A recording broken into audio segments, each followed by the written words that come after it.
good afternoon, everyone. Welcome to the Nip and a Half podcast by Fantasy Football Hub. Apologies in advance. I've just said to Paul, it's very distracting. I've got a puppy, and he is yelping downstairs in the background, which is incredibly off-putting. So, apologies if I say anything like I'm going to take Haaland out ahead of an FA Cup game or something stupid like that, which we'll go into in a minute. But anyway, welcome everyone. Great to be here. Paul, how are you? And how was your fantasy weekend? Yeah, I'm good, thanks, Fergi. It feels we hadn't spoke to one another and outside the text message, we hadn't spoke on camera for a while, and then 3 times within the space of 3 days. Unbelievable. Bookend the bank holiday weekend. Obviously, no FPL at the weekend, but a pretty good weekend across the other two formats. Yeah, do you want to embellish? Which game do you want to talk to? How long do you want to put off the pain of DreamTeam? Get out of the way, should we? Should we get Dream out of the way? How was your Dream Yeah. Team Well, weekend? yeah, I thought my DreamTeam weekend was okay. I actually got a red arrow overall, but seem to have done well in many leagues with 54 points per week. No great shakes outside of me keeping Haaland and Semenyo. Did you? That's rogue. And captain and Soboslai, but no points elsewhere in there. And obviously, nine players with games midweek as well. So I did Salah and Gravenberch in for Palmer. So I'm down on the moves thus far, but I do have the extra games. And Gordon was my other player out. Was it, sorry, Salah and Gravenberch, is that you said? Yeah. And I kept the captaincy on Soboslai, who it was a toss-up between him and Salah for me, but yeah, just for the consistency points, I kept on Soboslai. Nice, mate. Yeah, I had a bit of a nightmare. I had 3 free transfers, and I was thinking actually of when obviously I won it in 2021. I was thinking my main sort of strategy. I didn't plan it so much like this, but the way it played out was I kind of went all in on Man City, and I kind of went all in on a team or a couple of teams I thought were going to go well, and that's probably essentially what sort of won it for me. So I was thinking of the teams I thought I would go all in on. Arsenal was one, and I didn't want to go all in on Liverpool, but Liverpool do have more fixtures in the short term. Obviously, this week and next week over both Man City and Chelsea. It was quite scary not having any Chelsea players, but I did decide, because I knew no one was going to captain Haaland, I did decide to sort of take it on a bet. I knew his goal scoring records, lately hasn't been great. I knew they were without Alisson, and that they were looking a bit sort of ropey, but I just thought I'm going to go for it. I actually had 4 free transfers, so I made 3 transfers, which were Gordon out. Great move. I also took out Haaland and Semenyo and I brought in Salah, Gyökeres, and Gravenberch. Was a budgety pick, but I am a fixture volume person, so a bit of a disaster. I also captained Salah because we did have a leak in the morning that Salah was starting, and after the way, I know Salah hasn't been on form, but he still scores well in Dream Team, and obviously in the last game he got, what was it, the goal and 2 assists or whatever it was before he went injured. So it looked like he turned a corner, and because he was starting, I thought, well, he must be fit. So with all those factors, I made those decisions. So I've got a fully red team, which are all Arsenal and Liverpool, and both of them went out of the cup on the weekend, which is not great.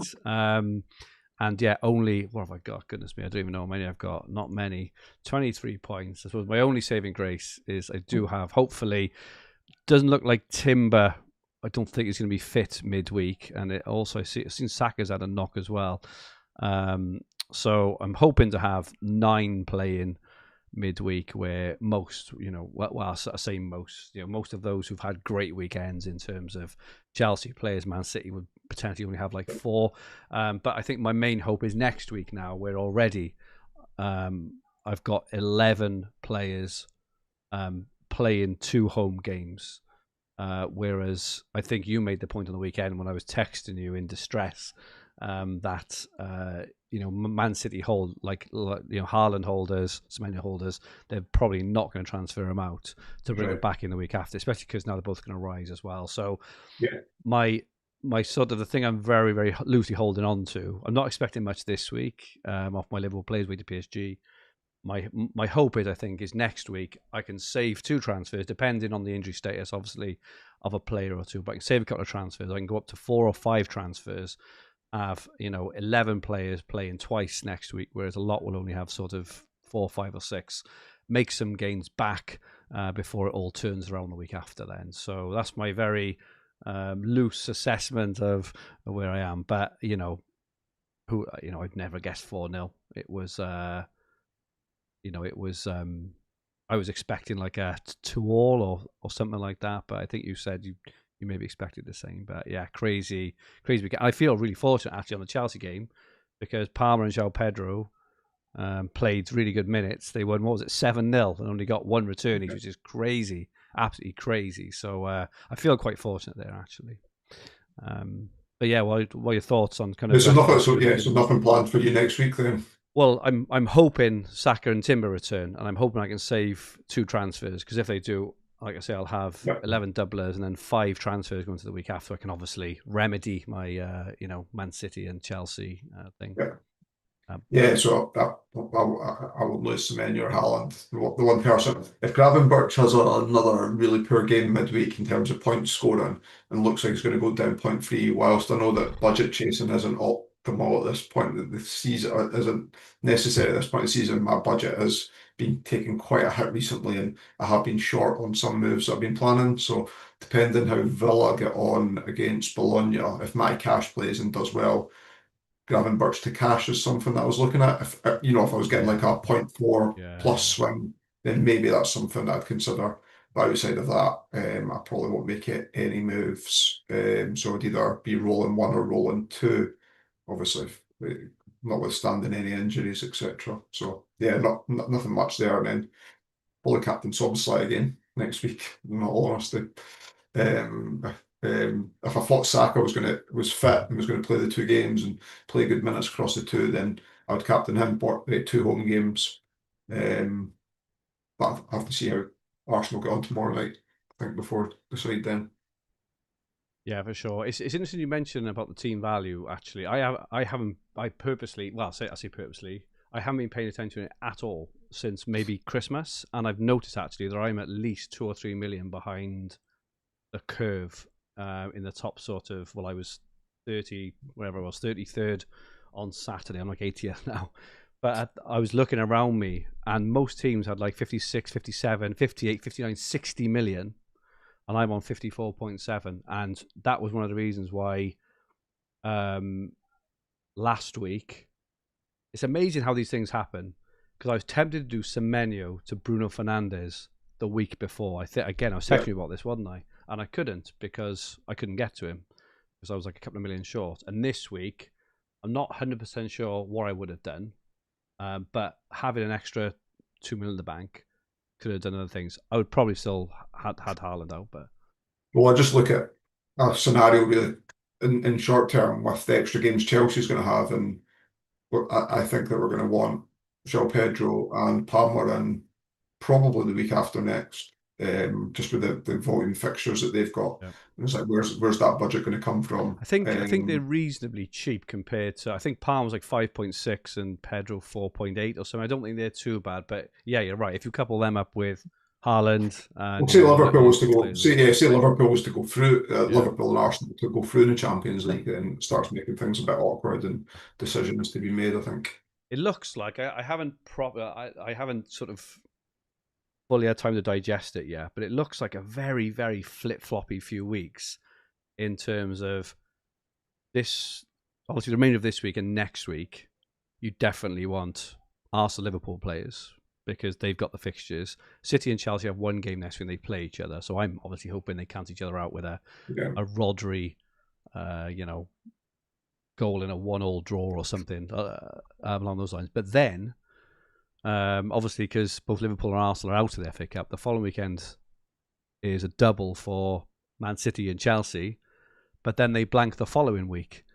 Well, they don't because they'll be playing the Oh, FA the Cup FA Cup semi-final. semi-final. They play once. Sorry, yeah, they play once. Yeah, but it's a flip And floppy they two both to got, three and they weeks. both got, and I think it would have been worse if City had drawn Chelsea. Chelsea from That the makes fact sense. Yeah. because in a single that doesn't look as appealing on paper, whereas I suspect at least City will go strong. I think Chelsea will as well now, and both have favourable fixtures. Yeah, just looking. So all teams will have one game that week because the European final is not until the week after that, is it? Yeah, it's crazy. It's crazy how it's all sort of. I was all. It's going to be incredibly intricate again, and it's definitely need a bit of time to sort of work through all the permutations. And the injuries and stuff aren't helping, are they? The injury things like Saka and Timber and stuff is you don't know what's going on, and we've still got the European matches, which I think are going to have a really big part to play towards the end of the season. Potentially, Villa, Palace, and Forest. Palace in Well, particular. Villa can't rest any players in either, No, right? no, Because both avenues are to the Champions League yeah, as well. So you suspect like Morgan Rogers, I think, will come back into people's play. And again, he's a 5 million plus player. So when we're yeah, talking that's about right. budget, I suspect he's one of the ones that people are going to want to go for. I think the Palace is the one looking at it because I think that Forest would probably rest players if they were sort of on the brink of relegation. In Europe, I'm guessing. I don't know, but Palace have that extra double to go in as well, don't they? As well as Yeah. potentially going through in Europe. But yeah, I think our teams are going to look very, very different. In 2 or 3 weeks' Munoz time. being another expensive player that people will be after as well. Right, mate. Good stuff. Okay, what do you want to talk about next? Should we do? Telegraph. Yeah, yeah, Telegraph. yeah. Go on. So I made 2 moves at the weekend. I scored 55, which was pretty good week. I was talking about 2 moves to get to Bowen, and I didn't want to get rid of Haaland after they beat. I wanted to make sure that I wasn't pre-planning moves that I had to do in the future, knowing that because I had a very similar transfer account to you. And I didn't want to do 3 for nothings and then bring a player back in, or two Yeah. for nothings and bring a player back in necessarily. And I might have considered it if there was a longer period without Haaland because they hadn't went through in the cup. But so what did I do? I After Man City, Liverpool, I took out Van Dijk and I needed a cheap defender. So I looked at the Chelsea team and knowing that Reece James was still injured, I felt that was a good entry point for Malo Gusto. Oh, okay. And I actually feel I feel shortchanged that he only got 10 points He got 10 from the points, did game. he? Flipping egg. Yeah, well, he had the other assist that was, well, the Oh, phantom yeah. assist, that the cross in that Palmer hit then off the defender and went in. And then he set up Tosin Alderweireld's goal at the start of the second half as well. But he looked really, I thought he played really well. So 10 points immediately from him. And then I had a toss up between Declan Rice and Harry Wilson to take out. And I opted, if Arsenal had progressed in the cup, I probably would have done Harry Wilson out. But because they were out, and I thought that the budget may come in handy later on down the line, I moved Declan Rice onto Bowen. So I was got 5 points returned immediately for him. But my team's set up pretty well now, and I actually like looking ahead to next week. There's a couple of things that I'm planning. I've got Timber, and even if he is fit at some point, I can see him not playing all the games Yeah, I now. agree with that. And I don't have Gehi, so I think Timber to Gehi next weekend is an easy one for me. And a second move that I'm looking at is now that West Ham are out the cup and again limited on fixtures, Palmer comes back into the reckoning, I think. Well, So I am considering Bowen to Palmer next week. After West Ham play on Friday night, Chelsea will have potentially 3 more fixtures than West yeah, Ham through the end of yeah, the season. And again, it's end state that I'm looking at. I'm not yeah, looking yeah. at Palmer for a short period and then move on. on the assumption that they progress Yeah. past Leeds in the FA Cup. As I say, that's 3 more games there. So Bowen to Palmer, something I'm thinking about next week as well. But yeah, 55 points for the week. I was at 180th, I think, overall rank. I'm now 138th overall. Nice week. But yeah, pretty happy with my team outside of Tim. But I've got Cherokee still as well. Who I know either some people are bringing in or some people probably want to bring in soon. So my Cherokee is to other people's Gehi, I think. Yeah. Nice, good stuff. I only scored 44 this week. I made one change. I took out Ekitike for João Pedro, which I think, happy with that. Just looking forward, probably similar thoughts really. I don't have Gehi. I'm trying to see if I've got enough budget. Actually, I think I might have to do, or at least look at the Bowen to Palmer move. Yeah, I would have enough for that as well. So yeah, 0.7 needed, and I Timber. I've got Well, that. Timber's 4.3 actually. I thought it was cheaper than that. So Yeah, he's quite expensive. the Isn't he? Gehi opens up another 0.6 as well. Yeah, I'll have. Yeah, I'll be doing similar-ish moves. Do you know, like, I see the think. way that the way that the teams have progressed through the cup? I think we've somewhat been fortunate. Like, I would like a few more transfers than I've got. And I say Yeah, I've got a similar transfer account to you, and I yeah, imagine you'd be the same. Not to the point where I think that we're struggling, but with the way that the fixtures have fallen, I just don't see the big gains in yeah. any of Agree. the. It's all leveled out, haven't it? It's Yeah, it's similar to what I was saying in Dream Team in terms of flip flops. So you can say, oh, I've got a 3-for-1, but then it's like a 3-for-1 back the other way, rather than the massive 5-for-1 or the the 6-for-2 over the end of the season, or you normally get these swings, don't you? But yeah, you're right. There's no sort of huge gains. But I actually kind of think because of our lowish transfer counts, I think it's going to help us a little bit, and we can just sort of continually sort of touch around the edges. If we can like just look at what my team will be like if I do the Gehi and Palmer. I'd probably want to switch my keeper on at some point as well. Actually, just having a quick look when that might be. There looks to be a decent spot after the Fulham well, game. the one goalie that you want is probably the goalie that everybody's cursed this season that they've owned. I haven't owned them, but like the move to Sanchez is Yeah. probably the one, I right? think so, yeah. And yeah, you can do that on Saturday, the 18th of April, once Brentford have played their back-to-back home games now. And Thiago might be another one. Obviously, you'd have to look at funds and stuff because there's a bit of a break for Brentford between Saturday the 18th and then they play on Monday. They go United, West Ham, Man City, Palace, Liverpool. They've got a difficult end to the season as well, I think. So yeah, you just have to take a call really at that point. But I don't think I'm used actually to having this many transfers left at the end of the season. I think the 45 has made the difference. I'm used to having like 5 left now. So the fact I think I've got like 9 for me is actually a bit of a bonus, and I feel now I can probably plot my way to the end of the season hopefully reasonably well. And hoping now that sort of a lot of people around me, because I'm still 2.8k or something, are kind of running incredibly low on transfers, or they go all in on certain teams, or they're going to get injuries where I can just sort of play around and hopefully just maneuver my way up. But yeah, it's going to be If interesting. anyone looking for a differential, I think moving to Calvert-Lewin on Monday night, provided he stays fit.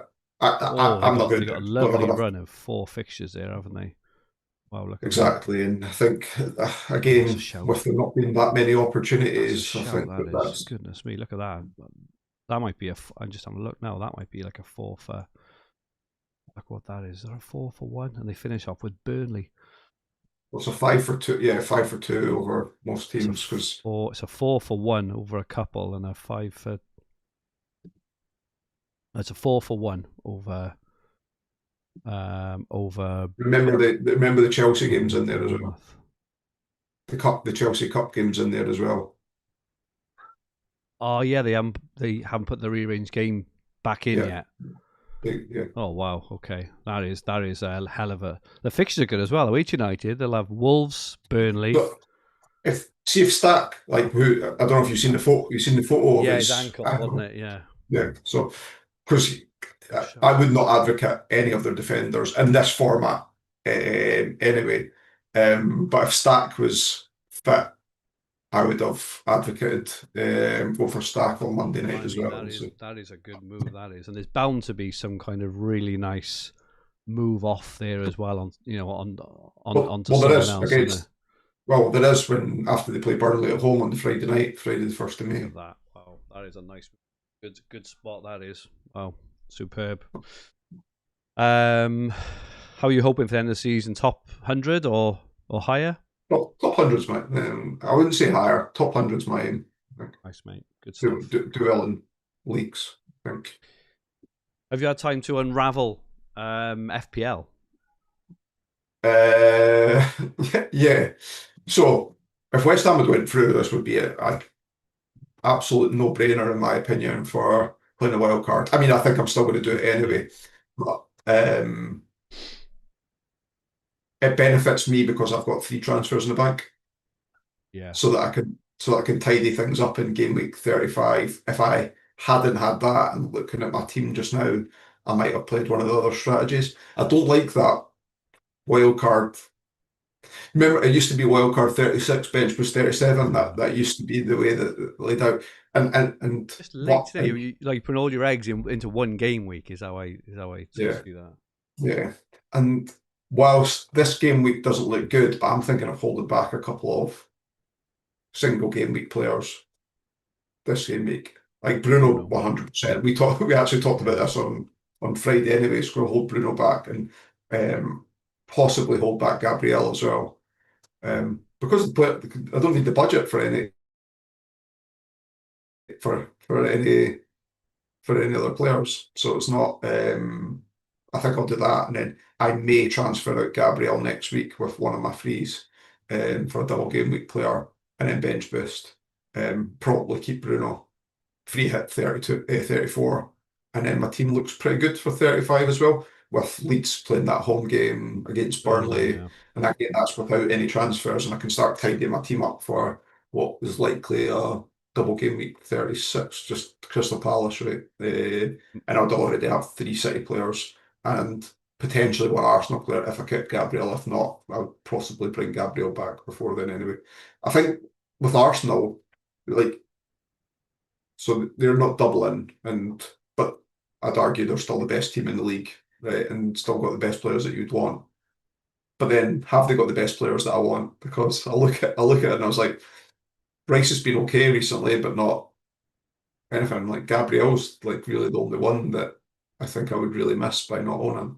Is the So I've been looking at my team roughly. My team actually looks okay for 32. It actually looks not too bad for 33 because I've got like triple Bournemouth already.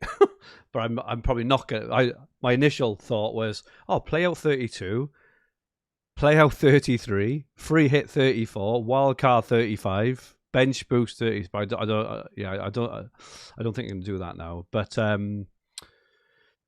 suppose the only difference between, well, that's not obviously the only difference.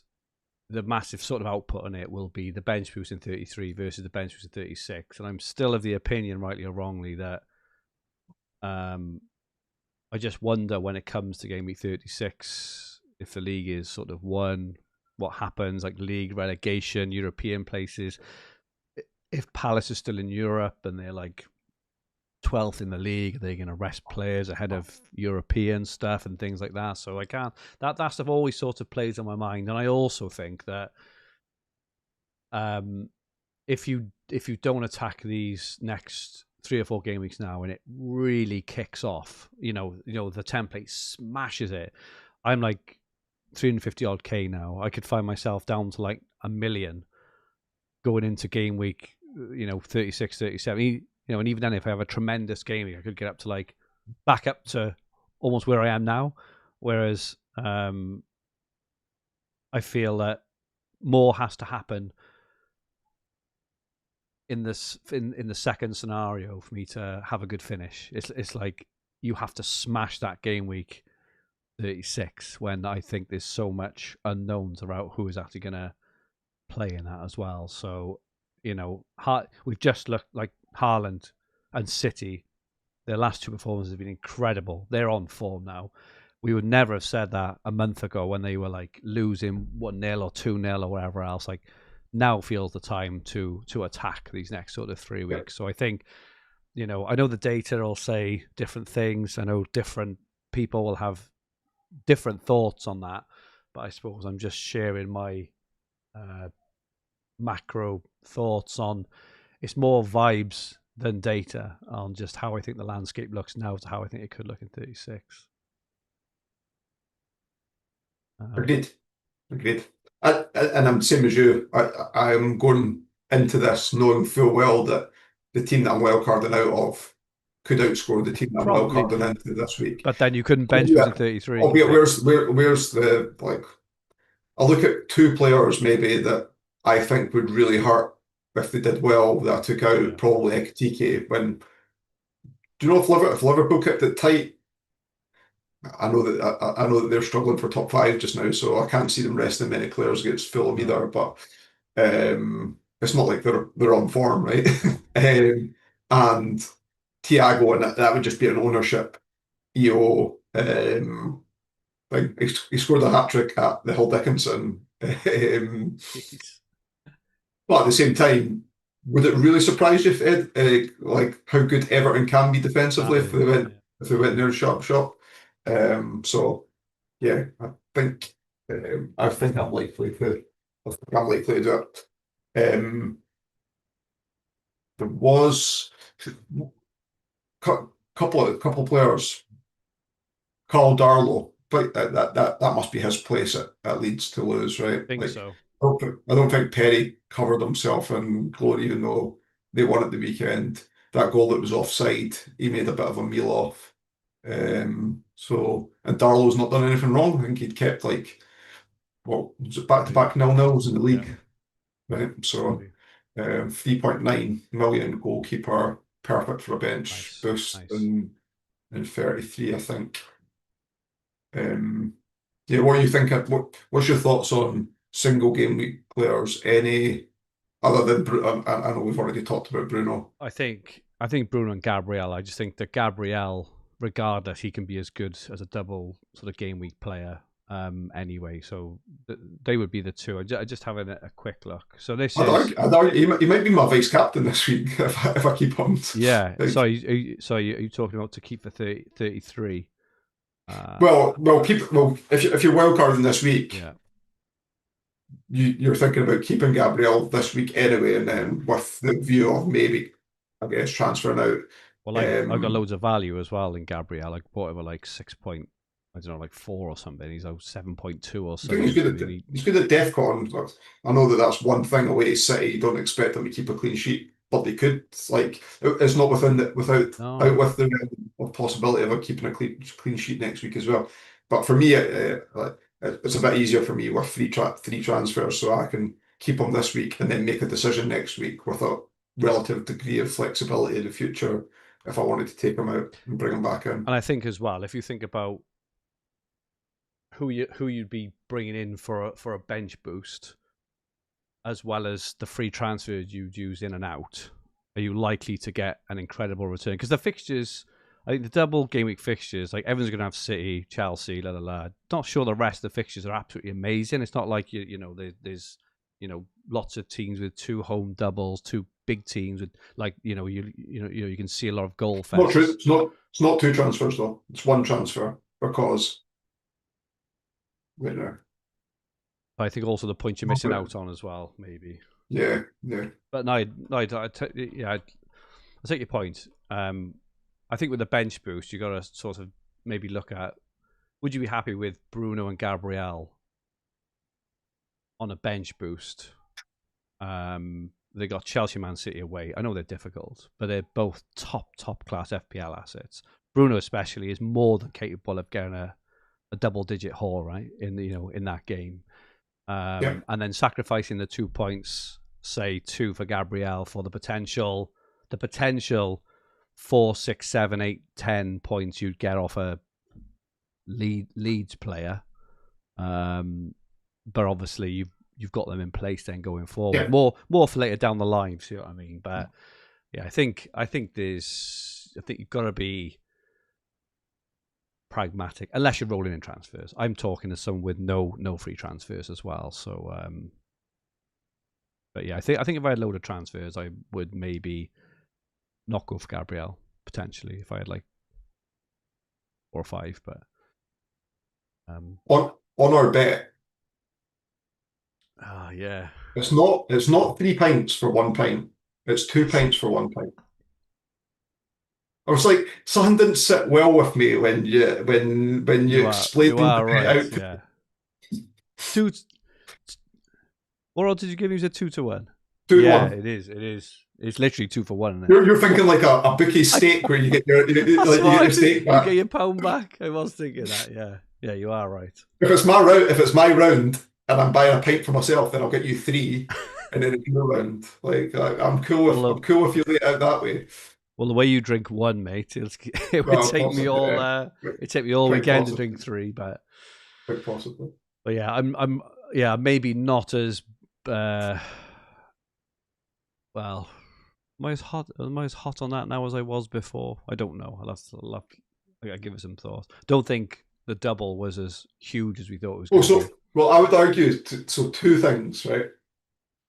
One's gone in your favour and one's gone against your favour, in my opinion, since then. So I think you're kind of net in the same position as what you were here. So absolutely, you're right. The fixtures could have been so much better because if West Ham had went through, I think Bowen, maybe one of their cheap defenders like Juve or something, and then like 3 Everton players like Garner, Njai, and Tarkovsky, say, or Pickford or whatever, would have been a much more appealing 15, albeit Tavernier, DCL if he plays the 2 games, and the DEFCON guys at the back, Hill and Senesi. Like there's arguments there. But so I'd argue slightly worse there.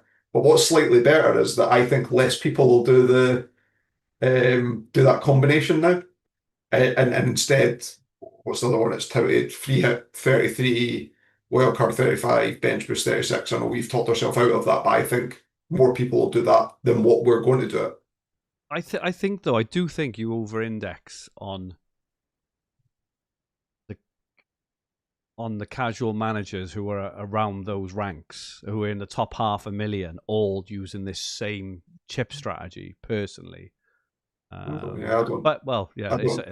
a matter of opinion, and the proof will be in the pudding. Because if the template does, I think if the template does well, I'll fly up the ranks. Whereas you think if the template does well, I'll stay where I may have a small improvement. Maybe I think that's what you're kind of saying, but I don't think so.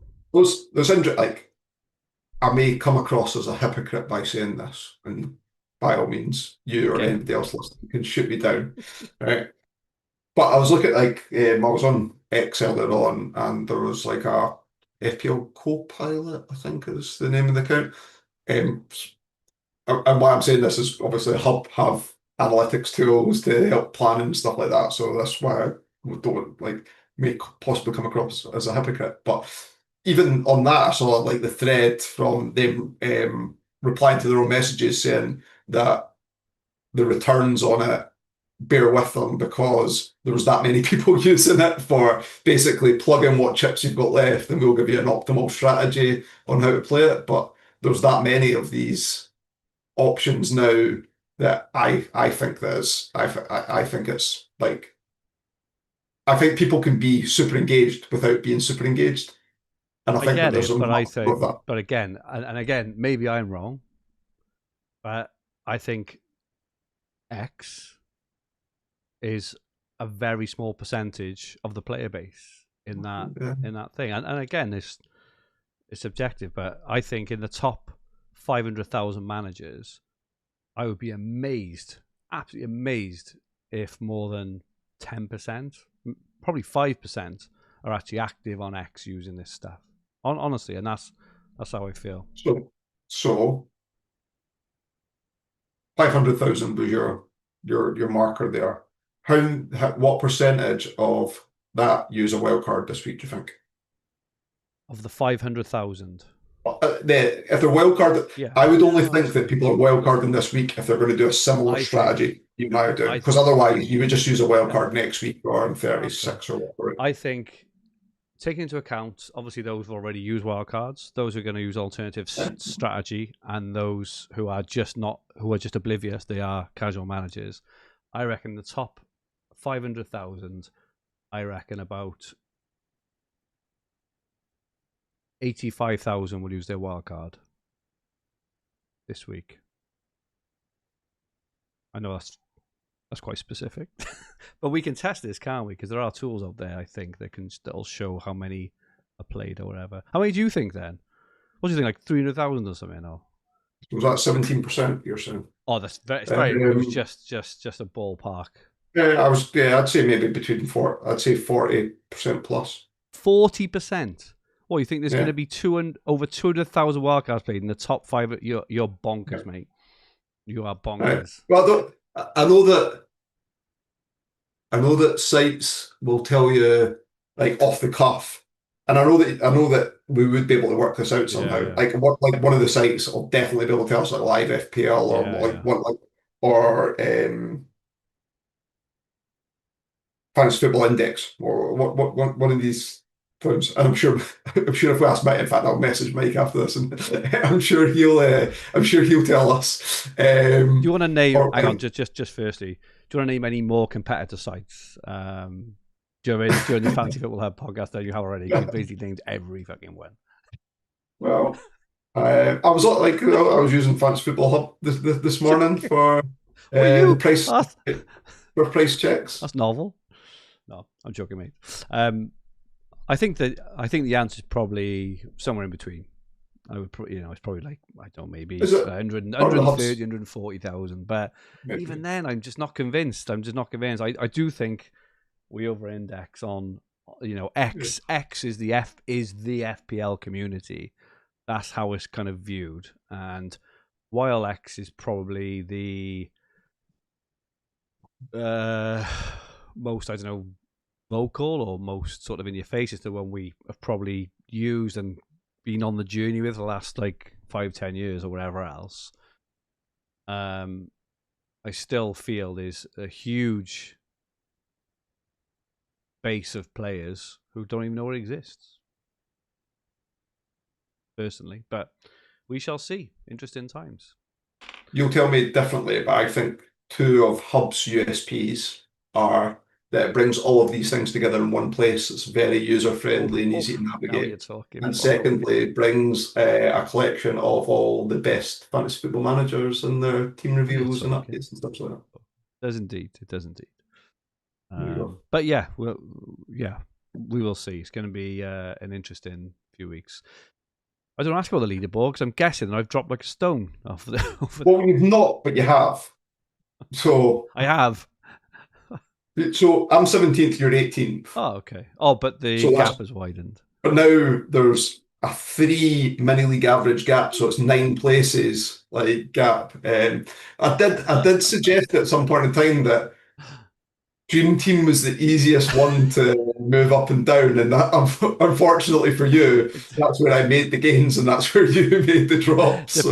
Depends if you took out all the best players in the game or not in one week. But I saw in one of the chats that we're in, so like you didn't bite, but somebody was putting gifs and memes. Oh yeah, I was. I don't very often get sort of uptight or agitated, but I had a good half hour on Saturday afternoon where I was, that you ever get that knot in your stomach, that anger knot in your stomach, where just angry. And I'm not angry in particular, I suppose, but like I said last week, I've been lucky and I very much sort of live by the sword, die by the sword. Well, as you might well know from winning games like national games, it's worse when you're doing well. Like bad weeks are obviously worse when you're doing well. When you're in the hunt or thereabouts, like bad weeks hurt much more than anything else anywhere. Just before that Bruno move, I was something like 50 points clear in a £50 cash league, and I'm not spending the money. But I'm already sort of thinking, oh, what? And I very, very rarely do it because I'm always don't even think about it, don't even think about it. But I was so far clear with a good team. And that Bruno haul and that on the weekend, I'm now like 40 points down. I'm like 90-point swing in 2 weeks. But it can work both ways. And like I've already said, I am a firm believer that playing the fixtures and playing the longer game is more is more beneficial. So it's not over yet. We'll see the next week or two. So I tried to make you feel better at the weekend with a valid Oh yeah, comment. you did because you said you didn't think João Pedro and Palmer would start, and then you no, that's not even what I meant. What I meant was like you've still got 3 games to oh one yeah, game. yeah, yeah. Obviously, the guys go blank. But secondly, a lot of very good managers and engaged managers took Haaland out, not only in Dream Team, but I've seen some scores from some very good TFF Oh really? managers Oh okay, that I are missed really that. low this weekend as Oh, I well. missed that. Okay. So, and certainly scores that are lower than the combined of what Semenyo and Haaland got. So you know that they could only at least have one at very maximum. So. I've got a stat for you. Um, My entire 11 combined this week scored the same as one of my transfers out in Haaland. 23 points. How'd you like that? How'd you like that? Of all 11 players. Unbelievable. But, like I say, it's, I said this before we came on, I would do the moves again because I still think, I always put a lot of thought into my Dream Team moves and I always think of, all the different bits. I was obviously very aware that what the EO would be and bits and pieces. I was kind of banking on, well, I thought Arsenal would definitely win. I thought Liverpool would make a decent sort of fist of it, but it's not over yet. And like I say, I still have a 3-for-1 now over all those Man City and Chelsea players. So we will see. Come the end of next game week, hopefully I've climbed a bit and I'm back in the hunt, but we will see. We're both sort of around the cusp now of the top 100. You in Telegraph, me in Dream Team, aren't we? 17th, 18th for us, and then look at the top 10. We've got Mark Williamson in 10th, Dale Pointer in 9th, and Prashant in 8th. Johnny Curry's dropped out to 7th, so I saw on his X feed that he took out Haaland and Dream Team as well. And hence it's Dream Team that's hurt him this week. Dan Sherwood in 6th. The only reason I'm highlighting Johnny, obviously, reigning champ. Absolutely. Sets a good measuring stick in this game. Very, very good manager. Dan Sherwood in 6th, Ben Parkin in 5th, Carl Bennett in 4th, and then in the podium places, Carl Weeks in 3rd, Thomas Daines in 2nd, and Keith Ledger way out in 1st. Relentless Keith, as they call him. As we call him. Keith Legend, Relentless Keith. Superb stuff, guys. Yeah, it's really good stuff. And now I'm gonna put a lot of thought this week now into these next few weeks because now we sort of got how it's all gonna look now. I don't even think like all the websites are just still catching up with the fixture changes because I think the Premier League or BBC Sport or whoever it is, they only started postponing games today and websites haven't updated and stuff, but the lay of the land is clear now. Well, I say that it's almost clear because we've still got these Europa and Europa Conference League games. We could still have a massive part to play over the next few weeks, and also say, if Liverpool beat PSG, I'm going on the assumption that Arsenal beat Sporting, rightly or wrongly. If Liverpool beat PSG again, it all changes again. We will. Selfishly, from a particular Dream Team perspective, we want the English teams to do well, right? We do, because otherwise more games games going to finish up with the same sort of team. Or even if one team goes through or 2 teams go through, everybody's just going to load up on those teams. So yeah, you don't want like only Forest to go through, and then we've all got 6 Forest players going to the last game week or whatever, do we? So we want a bit of a mixture. Good stuff, mate. Okay for next week. Yep. That will be game week 33. Will be wildcards active. We'll have all sorts. Chelsea would have played Man City. We'll have all sorts going on by this time next week. Is there a match next Monday? Oh, that dog is still screaming. Man United are playing Leeds, I think. Oh, so that's the Calvert-Lewin hop on point there, and maybe Bruno because they got Leeds and Chelsea there, but yeah, we'll see. It's more like, remember that Leeds extra games going in, and they've got the FA Yeah, Cup and that's stuff right. like that, and then they play the Friday night. That's why I prefer that move, albeit might be a transfer too much for me. Good stuff. Okay, mate. Thank you. Sorry, just to say, I didn't welcome everyone in the chat, mate. I can't believe it. Only a few in this evening. Carl JB is in. Peter May, Mad Dog, Leeds United, Andy, Rishi Patel got 102 points in TFF this week, but in one of his weaker teams, sadly. And App FPL Foxy is in as well. Thank you so much for joining us. We will be back next week. Cheers all.